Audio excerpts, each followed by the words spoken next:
On this episode of Long Riders Radio, we're going to talk to a guy whose buns are most assuredly burned. Who else could it be but Greg Rice? Coming up!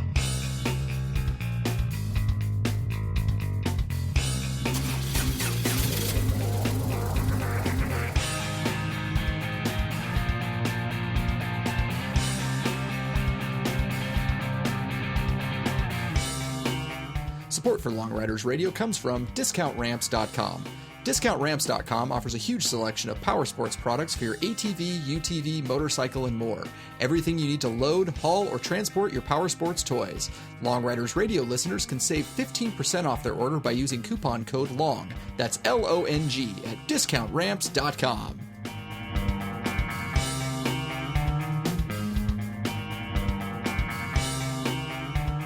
Well, hey there, everyone. Justin here. I'd like to thank the coronavirus for making this day a very easy decision for me to cut the podcast instead of going riding on my Goldwing. So thank you for that. On a serious note, before we get into our conversation with Greg, I would like to kind of ask something of our listeners here. I don't get very serious on this show very often, but this is one time I'm going to.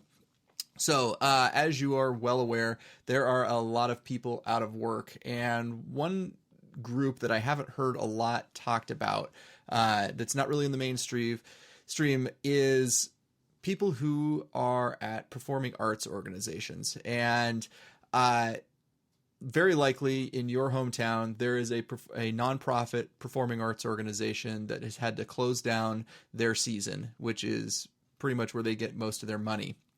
Now, performing arts organizations, not exactly known for their fiscal resiliency. And so I am kind of putting a challenge out there to Long Riders Radio listeners. If you make a donation of any size to any kind of performing arts organization, you send me a copy of that receipt at longridersradio@gmail.com. I will send you a Long Riders Radio sticker, and as my way of thanking you for supporting your local performing arts organization. And if you don't know of one and you need an example of one, let me recommend Tacoma Little Theater. www.tacomalittletheater.com, and the R and the E are switched around at the end of Tacoma Little Theater there. Now, Tacoma Little Theater is run by my friend Chris, who is a Patreon supporter of Long Riders Radio. And let me tell you why that's a little weird. A, he doesn't ride a motorcycle. B, he doesn't listen to the show. And he has been a Patreon supporter since the very beginning and has helped to bring you this show. So for those of you out there who have the means, by all means, if you are unemployed right now, I want you to skip right past this. But if you have the means to do so, go help your local performing arts organization. So anyone who would like to make a donation to Tacoma Little Theater or any performing arts organization, like I said, shoot me an email at longridersradio@gmail.com with a copy of your receipt and your address, and I will send you a Long Riders Radio sticker.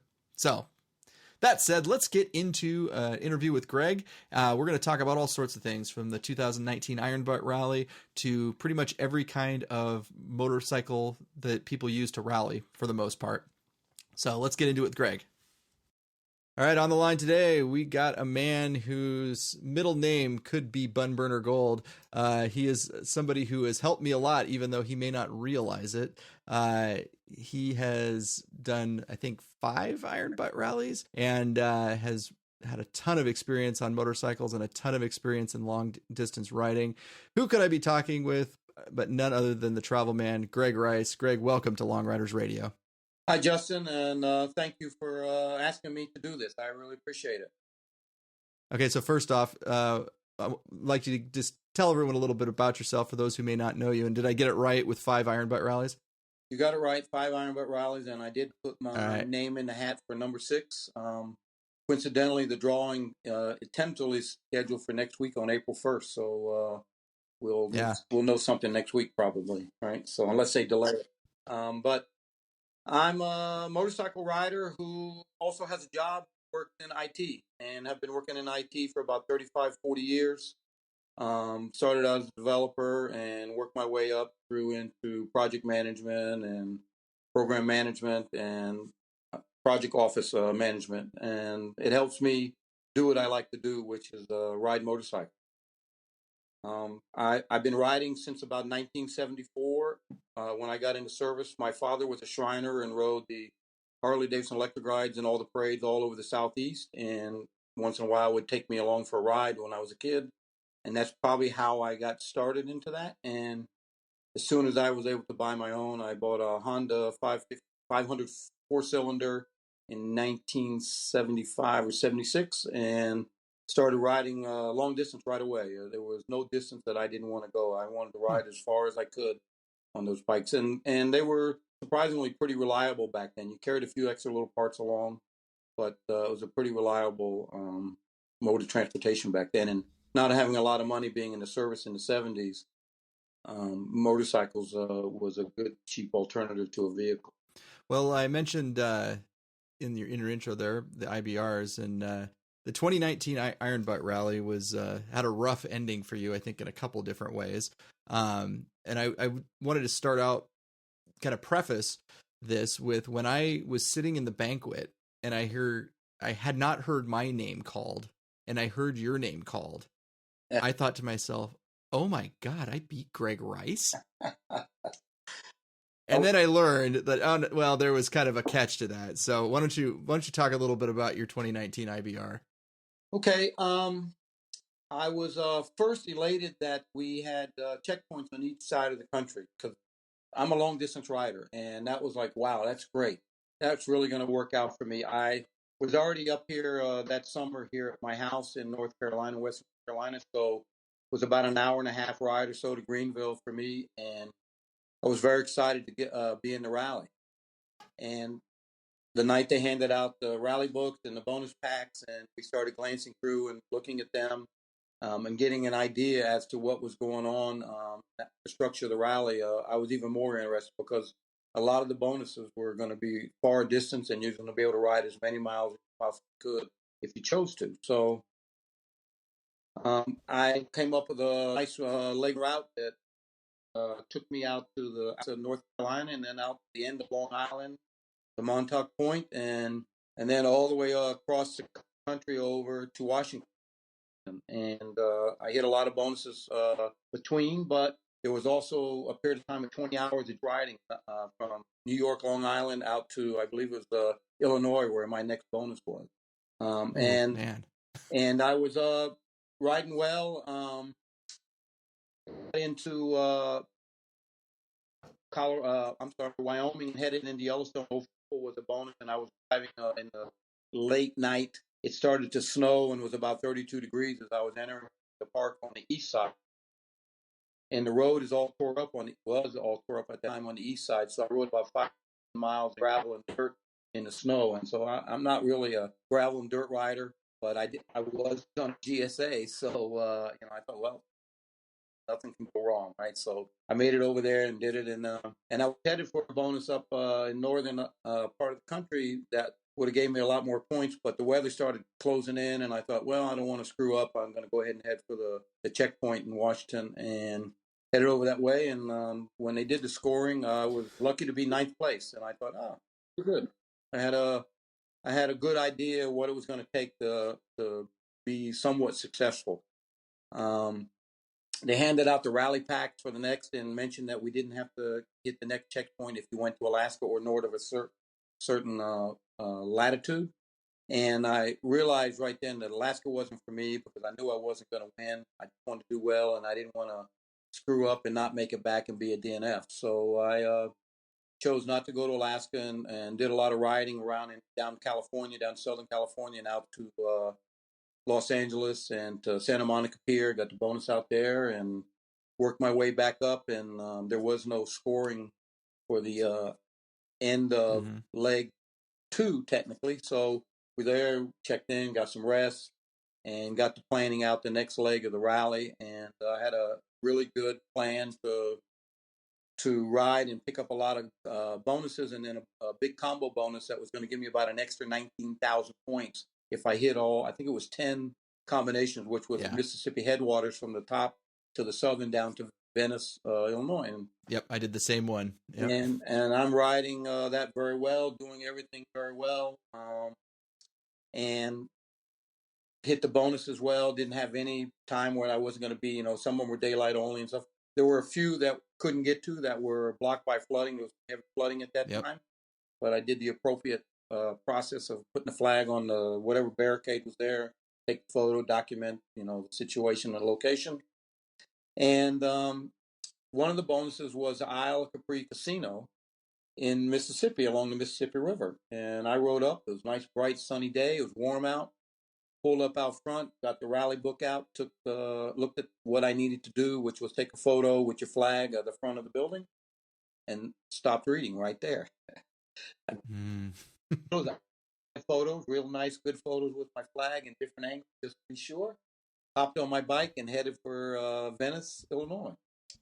And didn't think anything else about it. And I got down, I got all the bonuses, and I had some good time, and I picked up a Lake Pontchartrain, I think it was a lighthouse bonus, and then had time to ride to TOO, which is 2 wheels only in western North Carolina, or North Georgia, and get a last-minute bonus by getting there just before dark. And after that, I said, wow, I'm doing well. I might as well go up. And there was Linden Falls was another bonus up off the Blue Ridge Parkway. That was a daylight only. Got up there at 2 o'clock in the morning, slept in the parking lot for a little bit.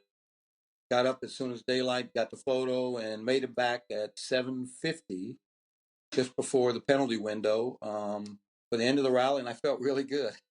I thought I'd done well and kept myself in the top 10 because I was kind of paying attention and talking to others about what they were doing. And I knew what was happening to the people who went to Alaska. And so I thought, oh, done well. Got myself together, went to the scoring table, and was being scored by Nancy. And as we were going through and she was totaling up the combo bonus, she said, well, where's your poker chip? And I'm like, what do you mean poker chip? What are you talking about? And Eric Bray was being scored at the table next to me, and he looked at me because he also rode that route. And he said, yeah, there's supposed to be a poker chip. And I said, I don't think so. So she got the rally book out and showed me where it says take the photo and buy a poker chip. So I lost right at 19,000 points for combinations. And I also lost that bonus because I didn't get the two things. And that was one of the bigger ones, too. Yeah, so I ended up being, instead of in the top 10, 40th place. And that was my biggest fear with doing that, because you did more bonuses than I did in addition to that combo. I pretty much just did that combo plus like one or two more. And my biggest fear, and I was just reading that rally book every time I'd stop, read it, make sure I got just obsessively reading it, because that was my biggest fear, that I was going to miss one little thing and screw the entire thing up. Well, that's first time in any rally that I've done something like that where I just didn't do both. And I guess I was a little bit anxious because of the 3 that I couldn't get to because of the flooding. Yep. Which were right before that. And I called in and spoke to Lisa, and she said, yeah, many others are having the same situation.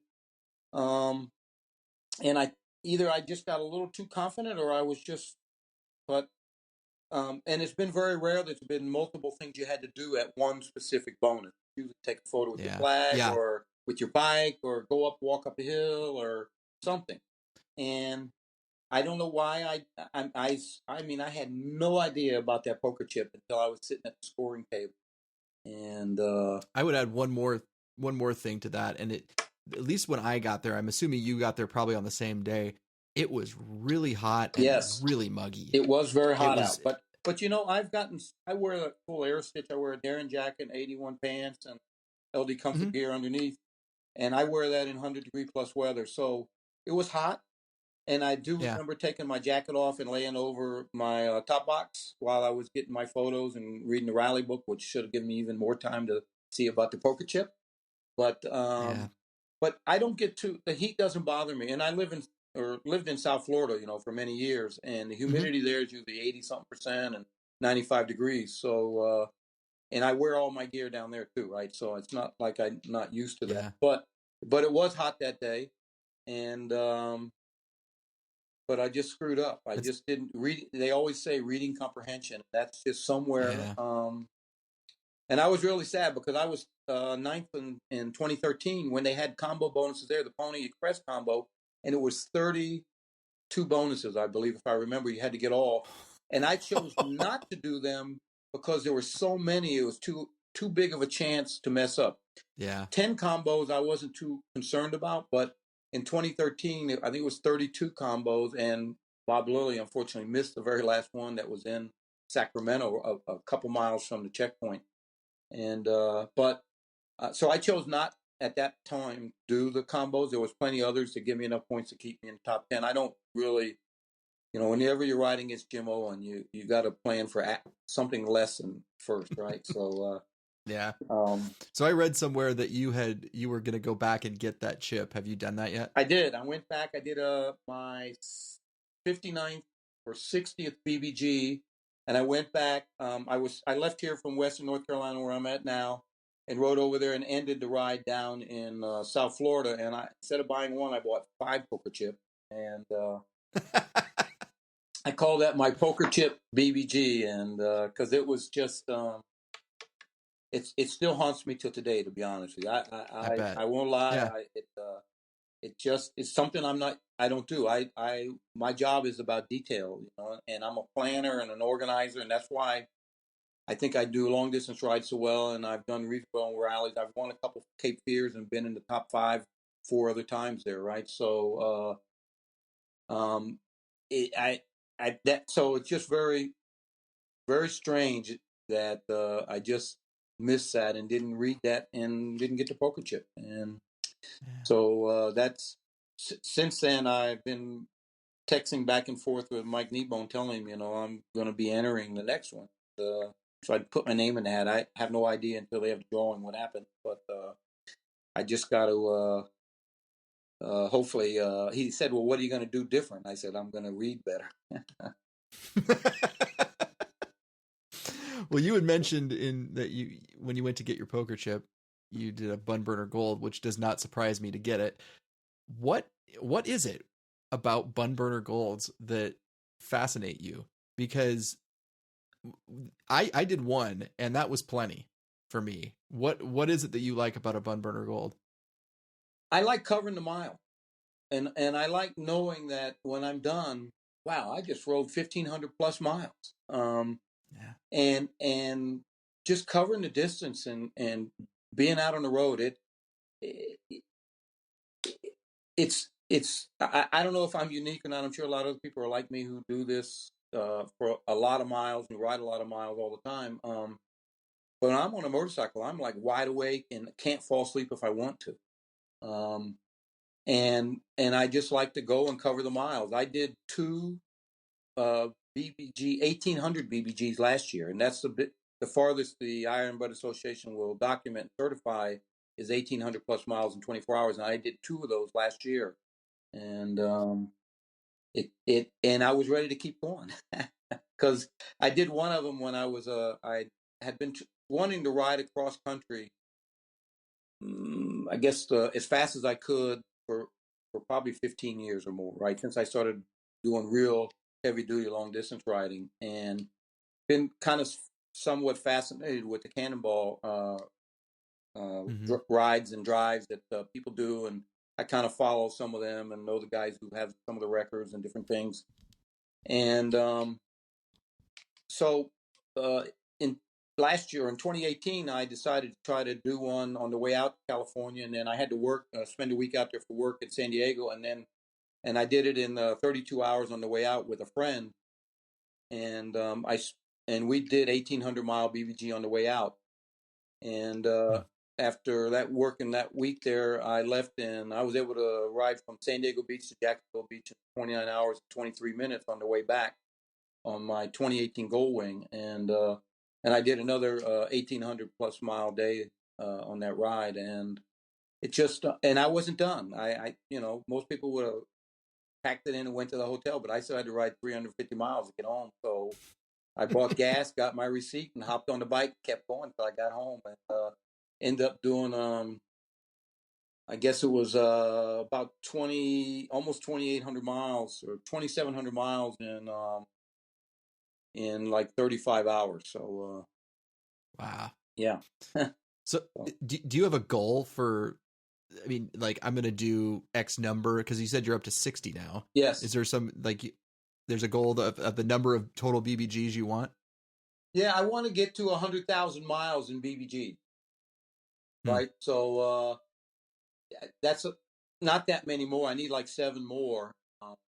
Right. So I've done the 60 now, right? And that's a lot of miles already. That's already 90,000 miles just in BBG ride, right? So Yeah. So uh, you're what, 67 yeah, so I need to 7 get there, more to do the 100,000, and then well, probably less than that if you're just going for pure miles, well, yeah, I've done, because like I say, I have some that are 1,800 miles. So yeah, I would be less, but I really when I talk about it, I really think of just the 1,500. So that yeah. I probably really, if I just want pure miles, I probably only need like 4 more. But I'd like to get 100,000 miles in BBG ride, and then after that, I'm not sure. I just still like to do it.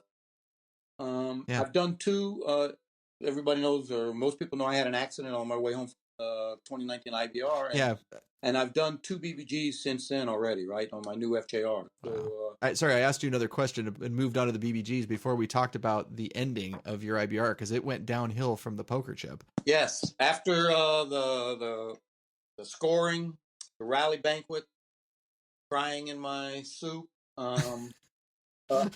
waking up the next morning, my wife had came over for the finish there for the dinner and for the night, and I sent her on her way home ahead of me, and I was hanging around talking with Eric Bray and Jim Owen and some others, and just talking about how I screwed up and different things, and got on the bike and had less than a 2-hour ride to get back to the house, and was within 8 miles of my house, and on a road that I've ridden on quite a few times already. It's a very twisty mountain road, got more curves than the Dragon does.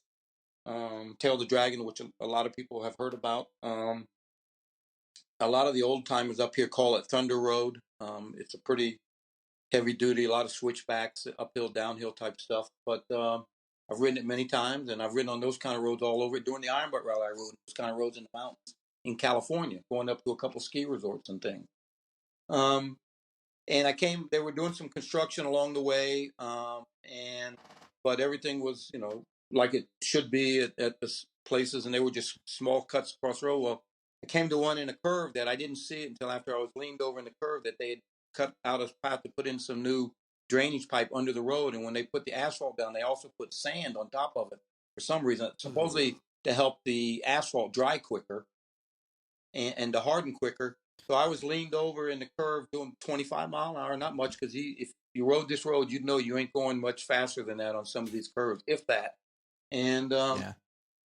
both wheels slid out. And then as soon as I got off the sand and it hit the asphalt, the tires caught and then flipped me over and high-sided me and slammed me right, shoulder first right into the road. And I was wearing all my gear, my helmet, air-stitched jacket, pants, boots, gloves, like I always do.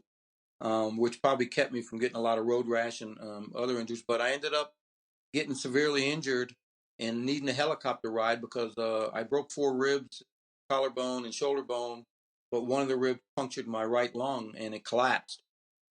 And so that caused me to need a helicopter ride because the closest real hospital was 90 miles away.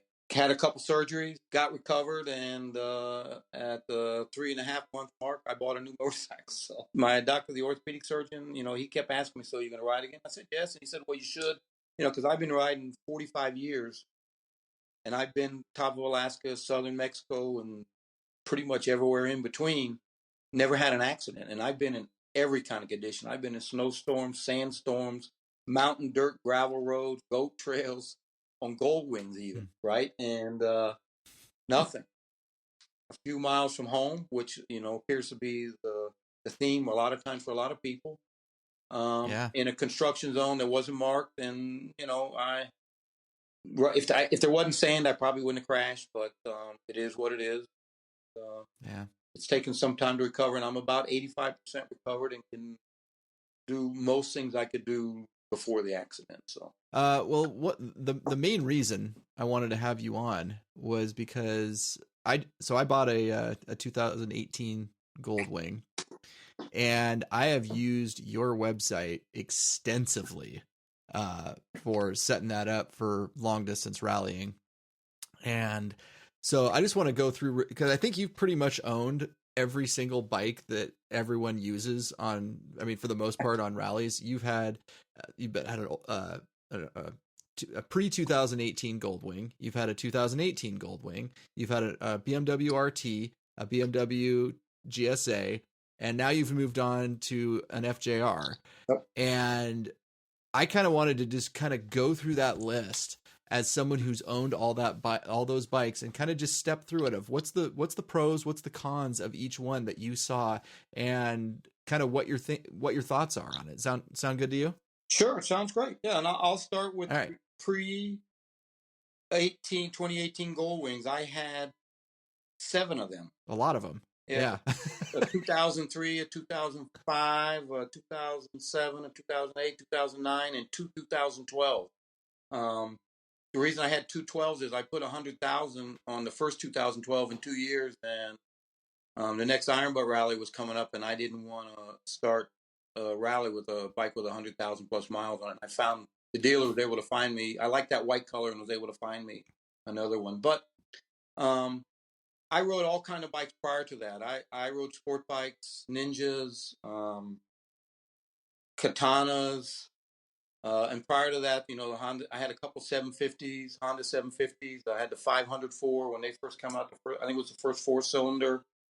750 Customs, the F models. I had a Kawasaki Nomad 1500 fuel injected one. And I moved on in 2003 to Goldwings because I was really doing a lot of miles, and my wife was riding a lot at that time. It just seemed the best motorcycle to do 2-up long distance. Yeah. And as I got more into it, my wife got less interested because I didn't like to stop.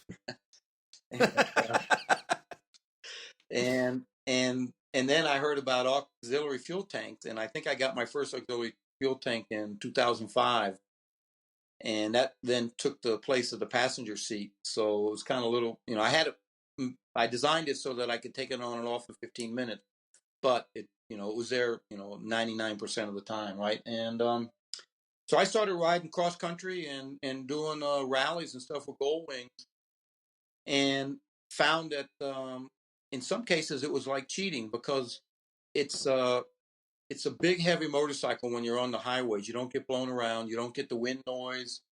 You don't get the weather. You're totally protected, at least as much as you can on a motorcycle, for wind, weather, rain, all those things. And you're less tired at the end of the day because you don't have all the wind noise, in your mind trying to process noise, or all the rain and all the other stuff, that others are dealing with throughout the day.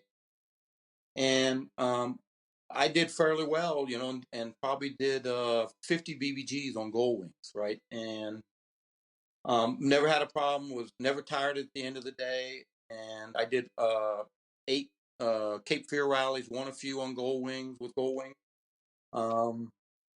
And was a really comfortable motorcycle, and I could add anything I wanted to add, and I could carry anything I like to carry. I like to have a backup to everything that I have on the bike, and so and that comes to GPSs, radar detectors, water, all other kind of components. I have a backup of everything, and the Goldwing just made it very easy to do that with.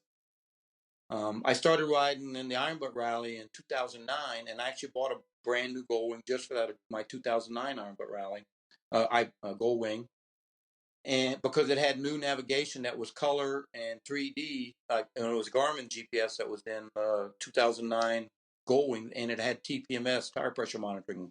So I thought it was great to have and go along with my other couple GPSs that I mount. And I did notice towards the probably day 8 that the bike was really heavy. So, but I continued on, and I finished like 35th in that Iron Butt Rally. I made a few mistakes. I thought I was able to ride like I could BBGs, and in leg 2, I rode pretty much nonstop and got burnt out and went to a hotel and slept for 8 hours, and then screwed up the rest of my rally. So I was lucky to finish at 35th, I think it was. But I did notice that, and I had entered the 2011 Iron Butt Rally and got picked, but I had just got a new contract with a company in May before, so I had to drop out and lose my money that I had paid to the IBA to be in the rally. But I knew I still wanted to do again, and they told me, well, if you want to do it again, just enter in the next time, and you have a better chance of getting picked because of that, right? And so I kept riding the Gold Wings, kept doing BBGs, and I've done 400 CCCs, which is a coast-to-coast ride. I've done a lot of other different rides that you could do. I did 4 BBGs in a row on a Gold Wing, which was a big deal. 9,600 miles, over 96 hours, over 6,000 miles on Gold Wing, right? And so I'm thinking pretty comfortable with it. And I entered the 2013 IBR, and I had a really good rally, had a good plan, had a good approach to it. I was in pretty good physical condition, and I was able to finish ninth. But again, I remembered towards the end of the rally that it was getting heavy. So 2015 came around, and I tried to get in better physical condition for that, but I didn't. And it actually had an effect on me in that rally on having a Gold Wing towards the end. And that's when I decided that I needed something lighter, smaller, more nimble to ride if I wanted to continue to ride rides like that, multi-day and things like that. I mean, I'd even ridden to Alaska on a Gold Wing, and I went with a group of 25. I led an MTF group up there in 2012, and out of the 25, I'm the only one that didn't crash and I was on a Gold Wing. So, and everybody else was on adventure tours and all that kind of bike. I was the only one on a Gold Wing. And I was the only one that didn't at least drop the bike anywhere, right? And but I came to the conclusion that if you really wanted to push for the top, going just wasn't. The first 5 days you probably couldn't beat it, right? And I've done a lot of rides that were 4 or 5 days that you couldn't beat the Gold Wing at. But when you get past that, if it's a lot of miles, because in 2015, I rode 12,200 plus miles in the IBR. And once I knew I was kind of having some issues, I just went for the farthest bonuses I could get. That year was national parks, and I got from each side of the country. So, but I decided to switch, and I went to an RT, and 2017 IBR came up, and I ended up DNF after leg one, and I was in 4th place, but the RT was a really good bike. But I had a long history with Honda, and I had a long history with the marketing department Honda, even though they've never helped me with anything, not from me not asking, but a lot of back and forth. And then, they told me about the new 18 coming out, and they had a release out in Austin, Texas area, and invited me out. And so I went out to the release, where the press release at Austin with the 2018 Gold Wing, rode my RT out there, and spent a couple days, tire kicking them and stuff, and decided to buy one as soon as they were available. And so I sold my RT to Paul Tong, and I bought a new 2018 Gold Wing. And as a bike and technology, it was great. I bought the DCT model because if I was going to get one, I wanted to get everything they had to offer, right? So everything but the airbag. And so I bought the DCT and started riding that thing pretty hard right away. I started adding as many Farkles as I could, and took it apart completely, and so I could run wires. I figured out how to do an aux tank with like the BMW style, where you use your aux tank as your vent instead of having to drill and tap it into the gas tank somewhere, which you'd done in previous bikes. And did that. It worked well for me, and was riding it hard, but I was a little disappointed in the wind weather protection of the Gold Wing.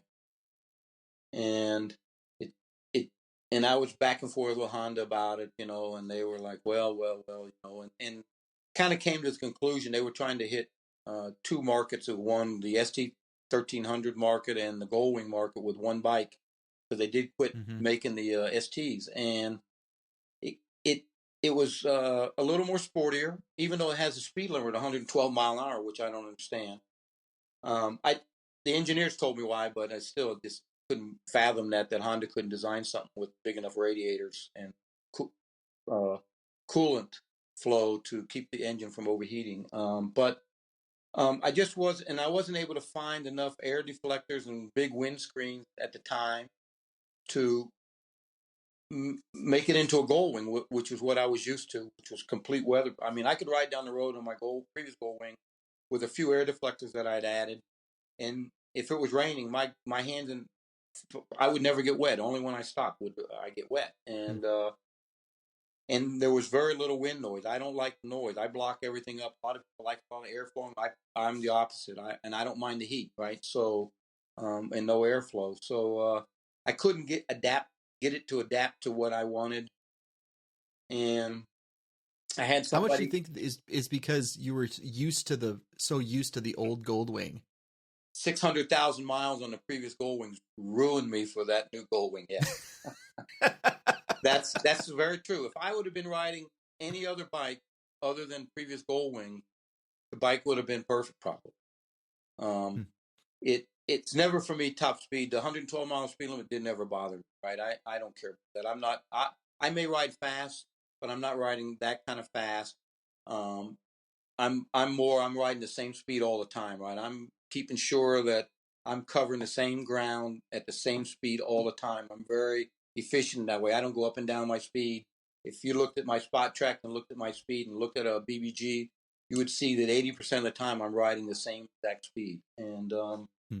so yeah, I got ruined and spoiled by previous Gold Wings and the wind weather protection, and also the newer Gold Wings had a little louder engine note to it, and I prefer the quieter because what I've learned over the years is the less sound your ears try to process, the less tired your body is at the end of the day.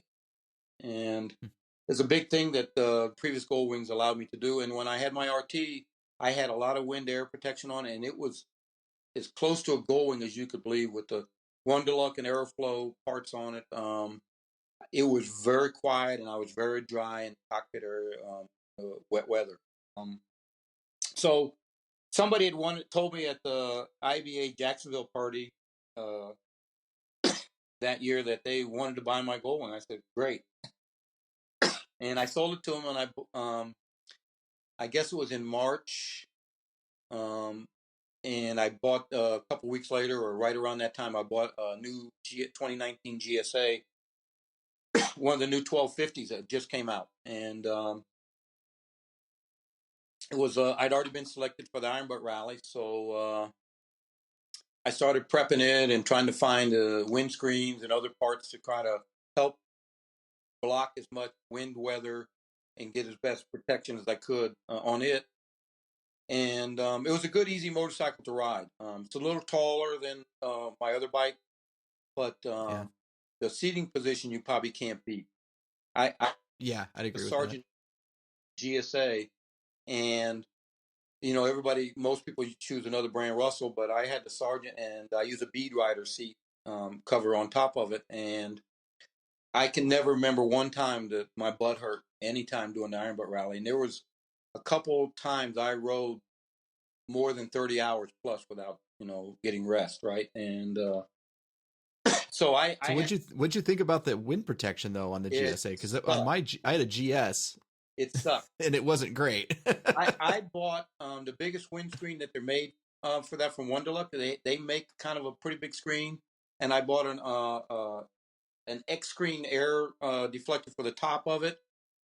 And I bought some airflow air deflectors that they make for it, plus some that weren't made specifically for the GSA.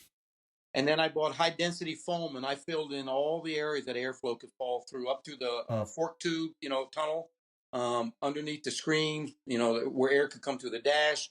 I had it, and it wasn't bad. It wasn't great, but to be honest with you, it was as good as that 2018 Gold Wing. Hmm. And I did a lot of stuff. If you saw it, you'd think, oh my God. But especially with the high density foam that I stuffed everywhere, all over it. But that really makes a difference because there's a lot of dirt that comes up through the fork tube in that opening Hmm. on all your bikes. And I wear a high vis Darien jacket, and it really, before I started doing that, that jacket in the front would get dirty all the time. And when I started filling all the fork, on Gold Wings, they make a tunnel fillers. You can buy it out on the web. The foam that fills in those holes so that keeps air, dirt, and stuff from coming up through those tunnels. And I've been doing that since about 2005 on all my bikes, and I've cut out my own for the RT and the GSA and the newer Goldwings. I made my own for that too, and it really makes a difference. And also the noise and sound that comes up through there, the road noise from the tire and all. It's amazing when you block a lot of that sound, how much more relaxed you are out on the road, and you can hear more things, right? So, Yeah. But then what happened on the way home ended that experiment with the GSA, and I ended up buying the FJR. One of the reasons was because after the accident, I knew I wanted to ride, but I wasn't really sure how well and how far and how much I could ride. And BMWs and Goldwings are very expensive motorcycles. So Yeah.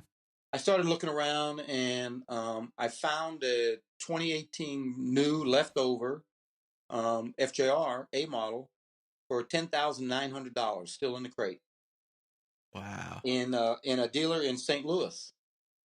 So I told my wife I'm going to get that, and I said it's not going to cost me as much. I'm not going to be near as invested, and even when all the parts I'm going to buy and put on it, which I've already put 25 different items on it, it's still going to cost a whole lot less. And so if it doesn't work out and I really can't do long distance anymore, I won't have spent too much money, and I could probably recover most of it if I had to, right? And so I went out there, and I guess 3 months, 2 weeks from the day of the accident, I rode 600 miles home. My first ride since the accident was riding home from St. Louis back here to North Carolina. Wow. And How'd you like that seat? that sucked. I got I had sergeants on previous bikes on 3 others, and so the next day after I was back, I called up this guy I knew at sergeant. He built me a seat that day and shipped it the next day, and I had it the day after that coming out of Jacksonville, Florida, and then I use a bead rider, so Mm-hmm.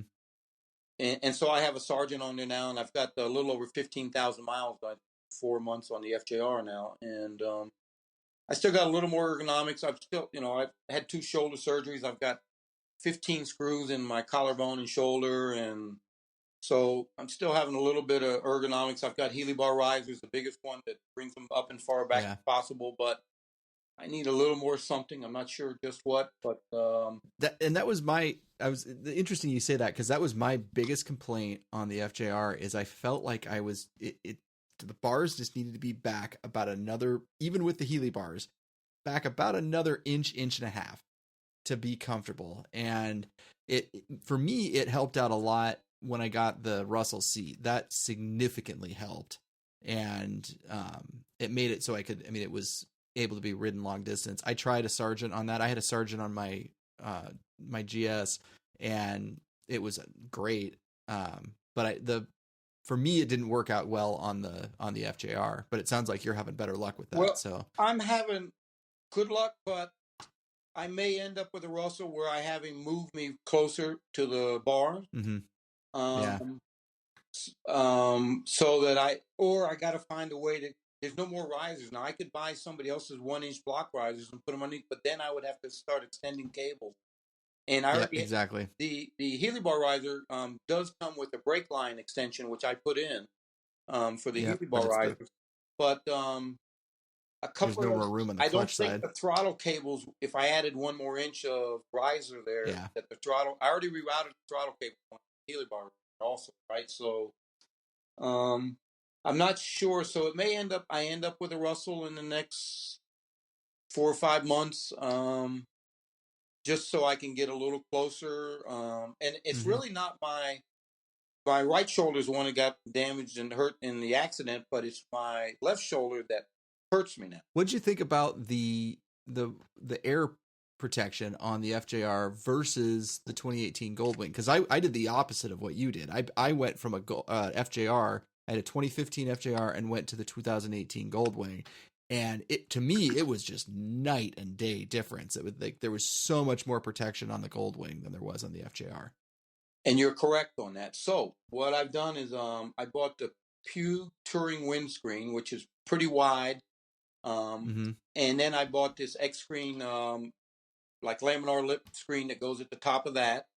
And then I bought the Aeroflow air wings that they make for the RT, and I have them installed on the side of the fairing on the FJR. And then I bought GSA had on the front of GSA they have some air deflectors up by the front, and I have them on there also. So and then I have foam. I see them. Yeah, I have foam in the port tunnel and around the windscreen.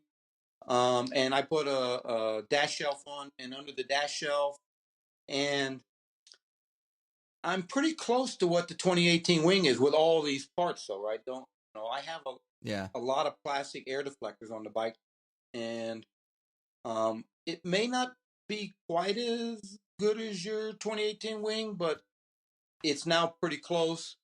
And I'll probably still fine tune that a bit. I'm pretty sure I'm going to stick with this bike because it's a very easy motorcycle to ride. It weighs 600 and something pounds. It's nimble. It's got more power than I would ever need. And many others, including Wendy, have been very successful in Iron Butt Rally with FJRs, right? So I still have some more fine tuning on the ergos and wind weather protection. I'm actually looking at the Wonderluck touring screen that I had on my RT to see if I can adapt it to the FJR. And I'm going to ride over. They moved their place to over here, not far from me, about an hour and a half away in North Carolina from California last year. So I'm going to ride over there one day and take one out and put it up and see. I may have to re-drill the holes where the screws go to mount it, but because it has wings that stick out. And when I had that on my RT, that protected my hands like you wouldn't believe. It was perfect. And so I'm going to fine tuning it, but it stock like it is, it just the wind, weather, air protection sucks on the FJR. Yeah, we've just rattled through technically 5 different bikes that are very prevalent in long distance riding. If you had to pick one right now, you had to buy a new one. Which one are you gonna? What would be your go-to?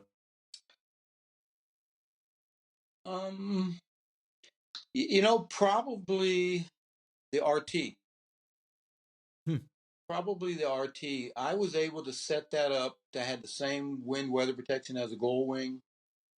The 2 things I didn't like about the RT: the engine's loud, there's a lot of engine noise, and high RPMs at speed. At 80 mile an hour is like 5,000 RPM. On my FJR, it's I think 3950. On the new Gold Wings, it's like 2,800. Right? Yeah, and but I had my FJR set up perfect, and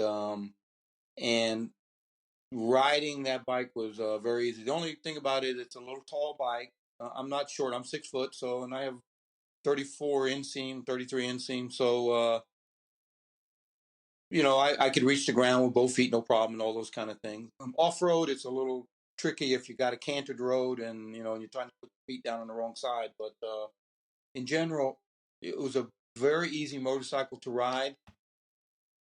It was reasonably okay to maintain. Wasn't really too hard.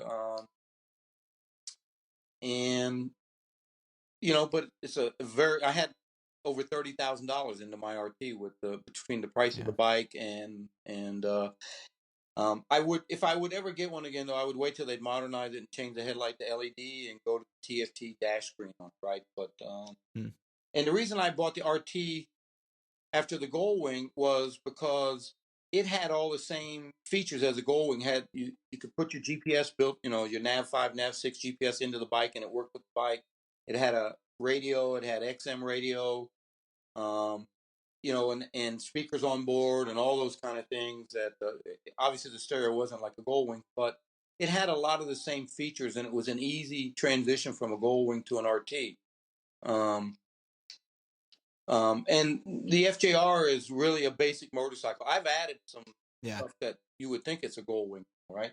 I've got it's a bare bones vision machine. Camera, and I've got multiple GPSs, and I've added a boombox speaker that's Bluetooth but hardwired and waterproof. It's 25 watts, and it mounts between the handlebars right above the trip tree and does not block the dash. And I connect my phone to it, and up to 80 something mile an hour, I hear it fine out. It was a $25 speaker on Amazon, right? Yeah. And I bought a big RAM mount for it and got it mounted between the handlebars, and it's Bluetooth, so I pair my phone to it, and it's pretty. So I got built-in stereo now on my FJR, and Nice. so I like the FJR though. It's a very nice, easy bike to ride, easy to maintain. It's very reliable. It's probably the second or third most reliable motorcycle. That was one of the other things I love the Goldwing. You could ride that bike 20,000 miles, not do anything to it. It wouldn't hurt it. Yeah. I mean, I rode, Yes. I don't know how many trips or IBRs on Goldwings in Alaska that I rode at least 16,000 miles before I changed the oil or anything. And Yeah. was no problem at all. The only thing the only maintenance I did on the two IBRs that I ran my FJR on was I changed the rear tire. That's it. That's, well, I guess that's a topic. And you're running a car tire, so we can mention that. I do have a car tire on there right now, and you get about 20,000 plus miles out of those tires, right? I have I bought that new Michelin Road 5 GT when it first came out a couple months ago, and I've now got about 11,400 miles, and it's still got a lot of tread on. I'm surprised. So that may be a nice tire for the front that lasts through the IBR. The one thing about a car tire that I rode car tire on Goldwings, and it was really meant for it, right? I ran a lot of people ran a 205 width. I ran a 195, and the Goldwing tire was 180, or the new Goldwing is 200, and I ran a 205 car tire on that. And on a Goldwing, that you only lean so far. It was effortless on a car tire. When I got my RT, I was the first one to put a car tire on an RT. I had a guy make a spacer to move the wheel over eighth of an inch because it was going to touch the exhaust. I mean, the swing arm where the shaft is. And I ran a car tire on that, and that bike rode effortlessly. I drug stuff in the mountains on an RT with a car tire you wouldn't believe. It was effortless. On the FJR, it's a little more effort I've noticed with it, and it I guess the height of the bike is lower than the RT. The wheelbase is shorter a little bit, and the rake trail is a little different also on the FJR. So it's more effort on the FJR, and I've had a few people like Eric Bray and others that ran IBRs with car tires with on FJRs, and they told me it just wore them down after 11 days. They were just too tired at the end of the day, and they went back. So I'm going to experiment. The stock tires are 180, 55, 17 on FJR. I have bought a new 190, 55, 17 that I'm going to try, a motorcycle tire. One of the reasons I like the car tire is taller tires, so it gives me a little more ground clearance also. And on the Goldwing, it was important. RT, it didn't really matter, but it also helps my feet not hit the road because I have long legs. So on a Goldwing, you can't hang your feet down. You'll hit the road and you'll break your leg or your foot or whatever, right? So the Goldwing, I used to get about a half an inch more ground clearance with the car tire, and I do on the FJR also. Makes it easy to get on center stand, all those things. But I am going to try this 190 55 motorcycle tire because I like a bigger contact patch. What I have found on car tires is I stop quicker. It's better in the rain, and the longevity of the tire. I don't worry that much about the price, even though money is important to me. Car tires are the ones I use are premium. They're $100, $120 a piece. Motorcycle tires, 150 to 190.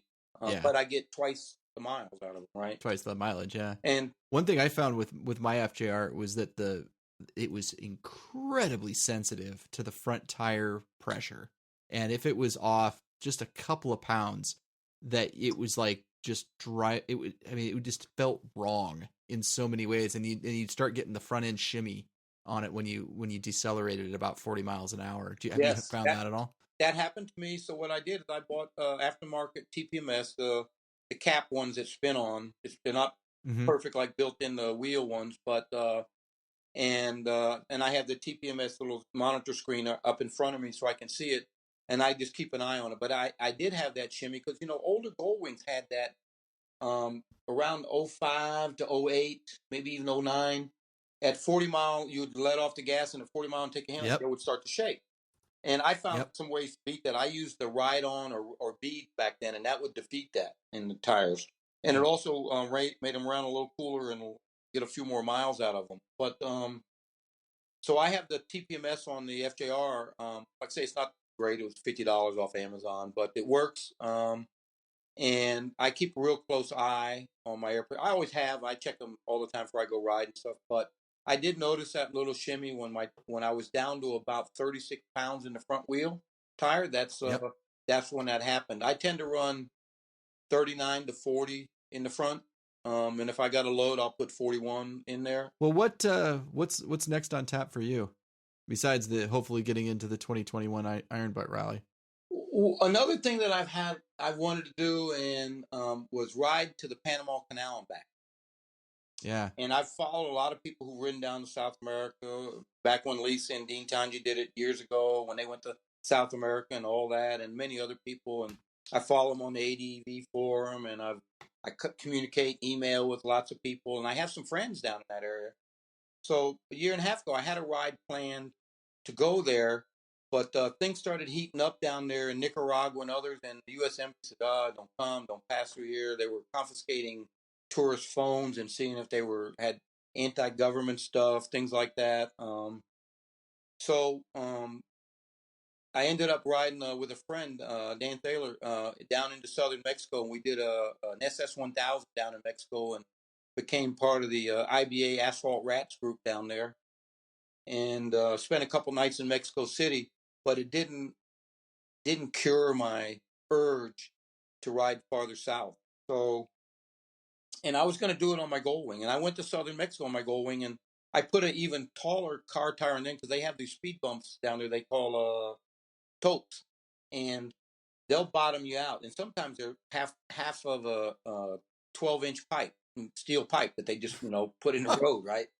And so and I bottomed out a couple times, even with a taller. I put a 60 series, a 195 60 16 on the rear, and gave me another half-inch of ground clearance. But and I was gonna, I also, because I wanted to ride a Goldwing down to there and back, and there hasn't been too many people who do that. They're usually on ADV bikes or something more like that. But so I still have the urge to do that. Another ride I haven't really done, and partly because of the IBR taking time, is the 48 plus ride. I've got that planned out about 50 times.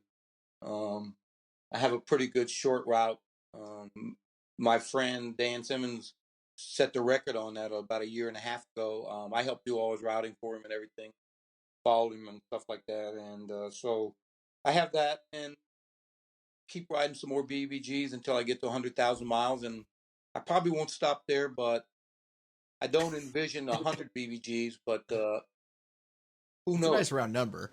Who knows? I just I just like to ride long distance, and I get excited. I still get excited. I can't sleep the night before, or all those things. So a lot of times I tend to leave at midnight or 1 a.m. because I can't sleep anyway. So why lay there and waste my time that I'm not resting? I might as well get my butt on the road and start riding. Right? I got to point out that if you did 100, that's a nice round number of 150,000 miles too. Yeah. Just saying. Yeah. I'm coming up on 50,000 miles just in IBR. So, yeah, I like all those rides. I like doing the 100cc. One of the questions that you was going to ask me, what's one of my favorite roads? This may surprise a lot of people. Oh, we'll get to that. Hang on. We'll get to that. Okay. All right. We got to do these in order. We have there's a process here. Okay. So yes, sir. Since you've gone down this road, let's go start into the LD dozen. It's the same series of 12 questions we ask every guest. So question number 1, what was your first motorcycle and why was it your first motorcycle? It was the Honda CB500 inline 4. And I was in the military, stationed in Biloxi, Mississippi at an Air Force base there at the time, taking some training there.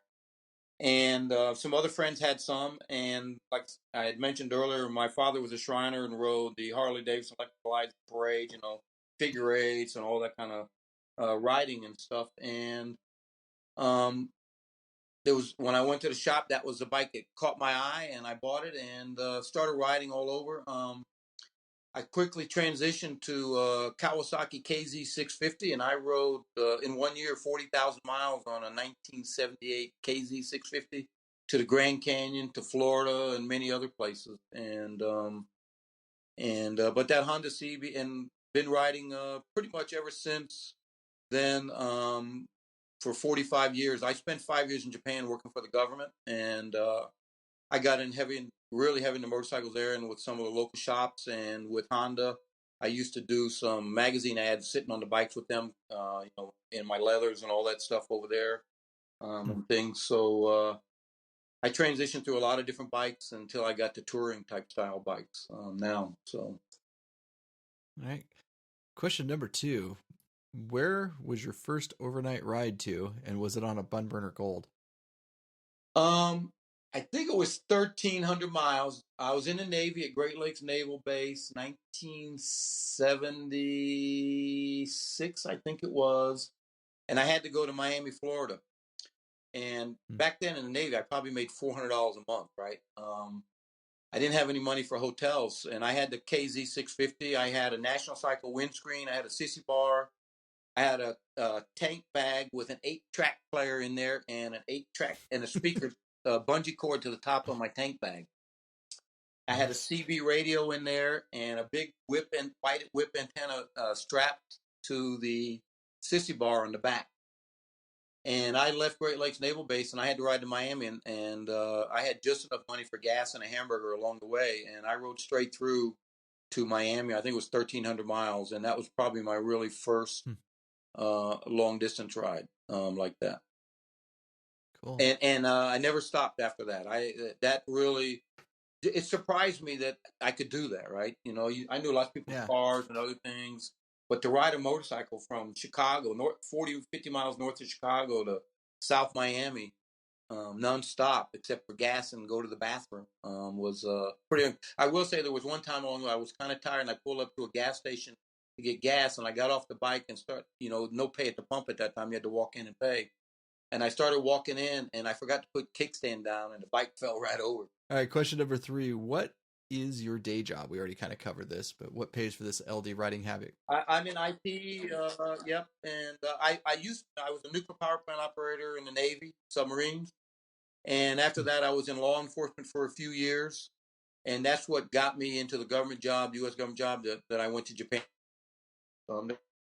Story, but we'll leave that out for another day. And when I was over there, that's when the PC computers came out. I was a young guy in the government. My bosses assigned me, sent me back to the U.S. for training with all that, and that's how I got into IT back in the middle '80s, and been doing that ever since. What is your favorite non-motorcycling hobby?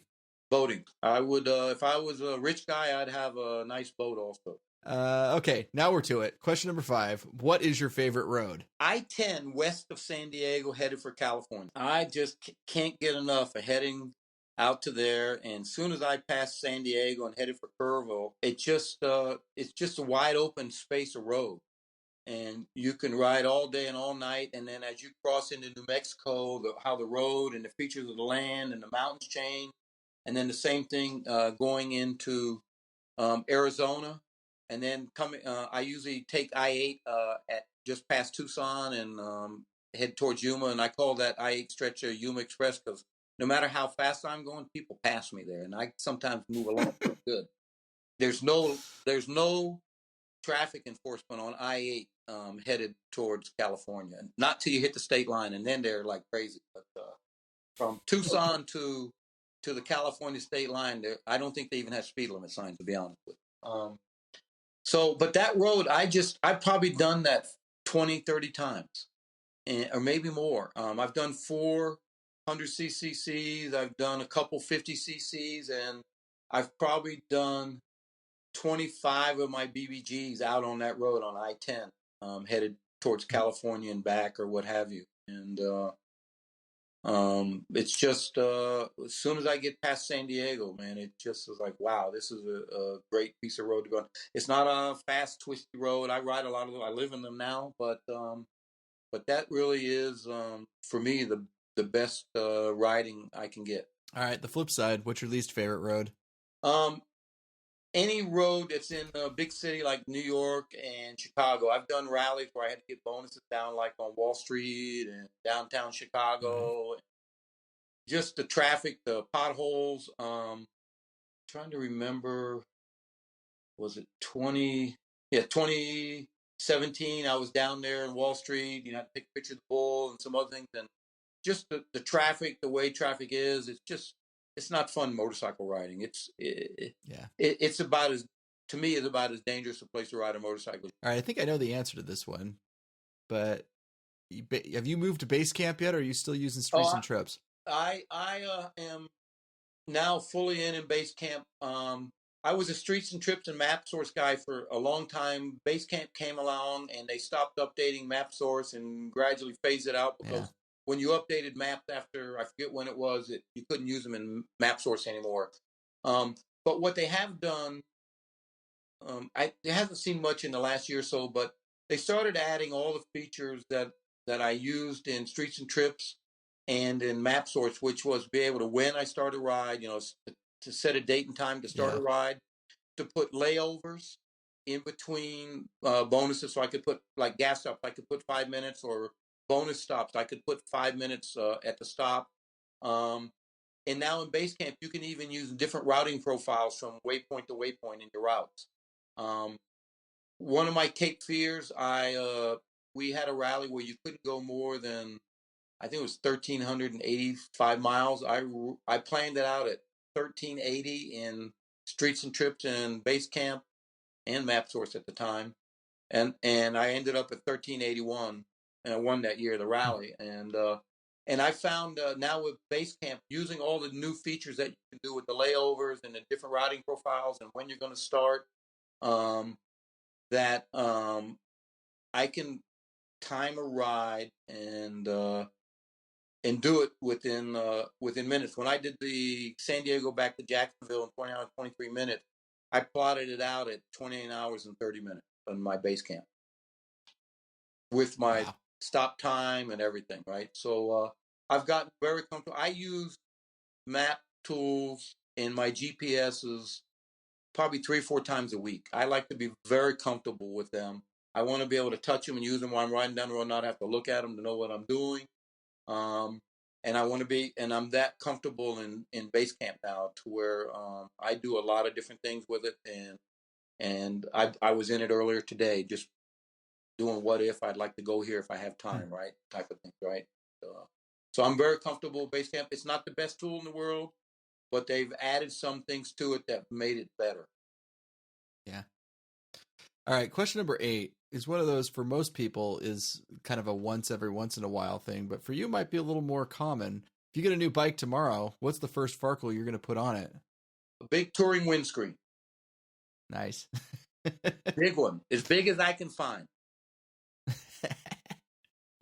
All right. What is we already talked about your FJR. Is that your only bike that you have right now? Yeah, I've always, I guess one time when I had my RT, I had a Goldwing. I kept my Goldwing for about 6 months that I had, but wasn't sure that the RT was going to work for me.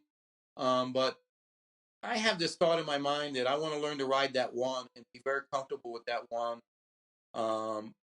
So that when I am tired or doing different kind of things, I'm not wondering where the button is for this or for that or those things, right? So, and then my wife always says, I don't have the money to have two. So, but I've always pretty much been a one motorcycle, except for when I used to do dirt bike riding. I had street bike and dirt bike at the same time then. Well, that makes sense. All right, we've already covered this too, but for the record, who made your seat? Sergeant seat is what I use. I'm not against Russell.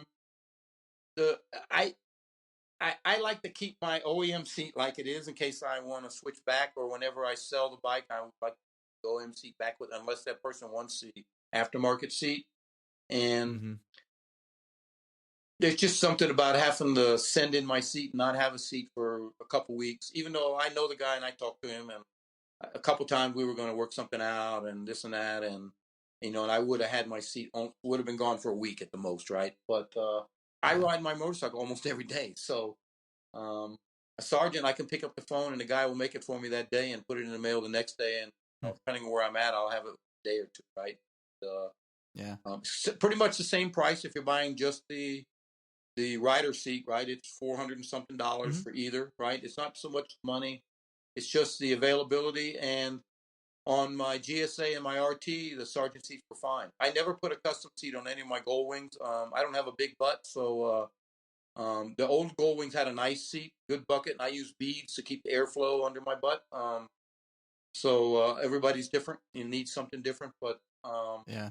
So as a side note, what'd you think of the 18 seat? It was not near as good as the previous Gold Wings, but I was able to tolerate that.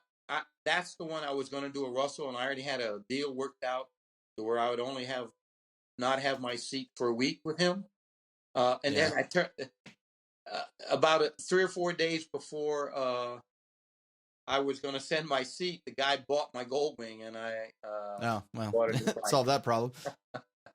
It's for me, it's not as good, but like I say, I use the bead rider bead seat, and I need that airflow. Way back in the day when I was doing a lot of long Gold Wings, I tried everything from air cushions to sheepskin and everything. And when I went to the beads, I went from being able to being comfortable at 500 miles to being comfortable at any distance with the beads for me. Yeah. And everybody's different, like I said. And I even use the beads in the winter time when it's cold out, even though most of my bikes have had heated seats. It's still just more comfortable for me with the bead.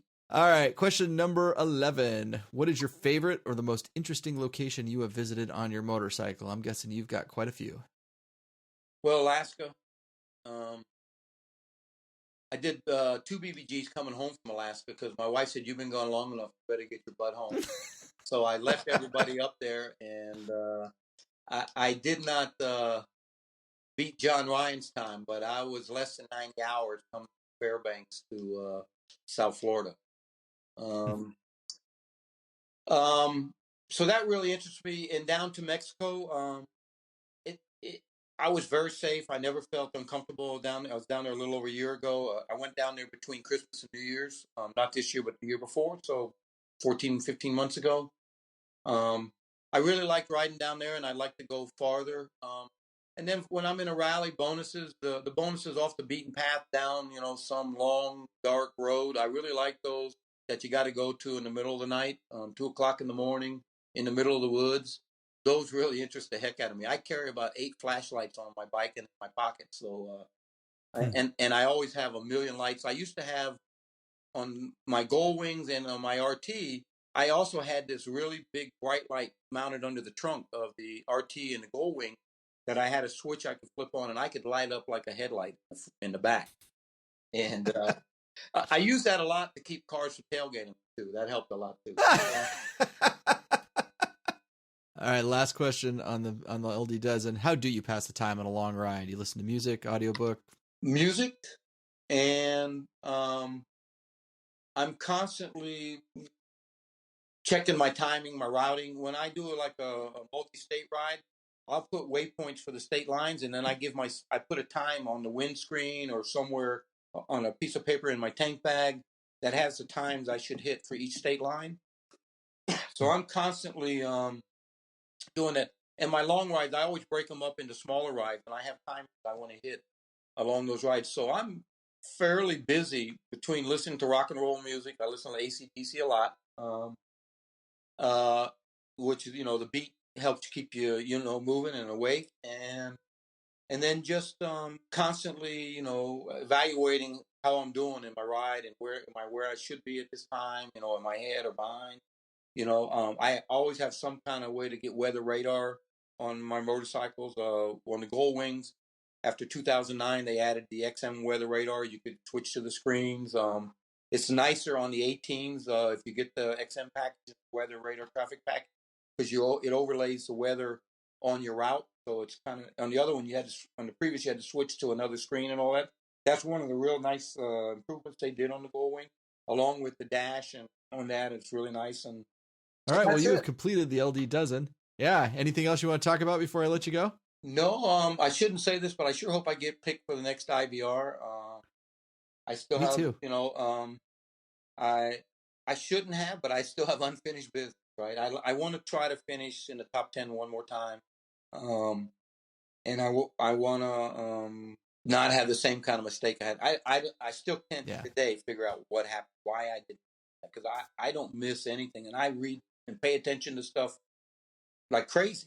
I mean, that's what I do, right? That's why when I've ever left the house to do a BBG, I've never not been successful. It's because I plan the crap out of it, right? And I know every turn and road long before I get on the bike. So I would like to, you never know though. Conditions could be, who knows? It's going to be out west, right? So Utah, start and finish.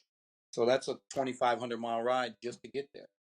Well, Greg, thank you so much. I really appreciate you talking to us, and wish you luck in getting selected for the next IBR, and can't wait to see you at the next rally. Okay, great. I really appreciate it, and I really enjoyed it. Thanks a lot, Chester. Well, if you'd like to get in contact with me, there's lots of ways you can do it. Easiest way is to head over to the website, www.longridersradio.com. And hey, another big thank you to the folks over at DiscountRamps.com for their support on this episode. Remember, DiscountRamps.com offers a huge selection of power sports products for your ATV, UTV, motorcycle, and more. Everything you need to load, haul, or transport your power sports toys. Long Riders Radio listeners can save 15% with coupon code LONG, and that's LONG, over at DiscountRamps.com. And as always, we need to thank this show's founder, Mr. Michael Cox. I was talking to Mike the other day, and I asked him, hey, Mike, what'd you think of that last episode we did? And he said, it sucked. And normally this is where I tell you to ride safe, everyone. But how about for this one, we'll say, stay healthy, everyone.